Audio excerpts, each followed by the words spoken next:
హోలీ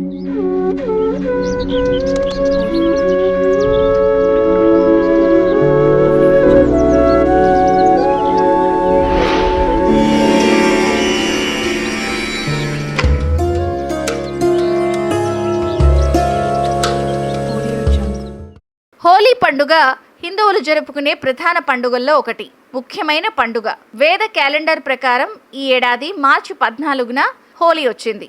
దీనికి ఒక రోజు ముందంటే మార్చి 13న హోలికా దహనం చేస్తారు. దాని ప్రకారం హోలీ రోజున తులసికి సంబంధించిన కొన్ని పరిహారాలు చేయడం వల్ల జీవితంలో ఎప్పుడూ డబ్బు కొరతను ఎదుర్కోవాల్సిన అవసరం ఉండదు. సంపద దేవతైన లక్ష్మీదేవి ఆశీస్సులుంటాయి. అటువంటి పరిస్థితులు హోలీ రోజున తులసితో కొన్ని పరిహారాలు చేయాలి. చూద్దాం. ఎవరైనా ఆర్థిక సంక్షోభాన్ని ఎదుర్కొంటే దాని నుంచి బయటపడాలి అని కోరుకుంటే హోలీ రోజున తులసి పూజను చేయండి. తులసి మొగ్గలను ఎర్రటి గుడ్డలో కట్టి దాన్ని పర్సులో లేదా ఇంట్లో భద్రంగా ఉంచుకోండి. ఇలా చేస్తే లాభం. లక్ష్మీదేవిని తులసిలో నివసిస్తుందని అంటారు. అందుకే ప్రజలు తులసి మొక్కను ఇంట్లో పెంచుకుంటారు.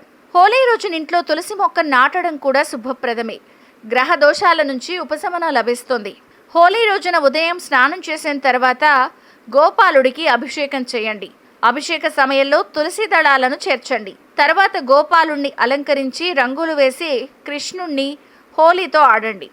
ఇలా చేస్తే కృష్ణుడు సంతోషిస్తాడు.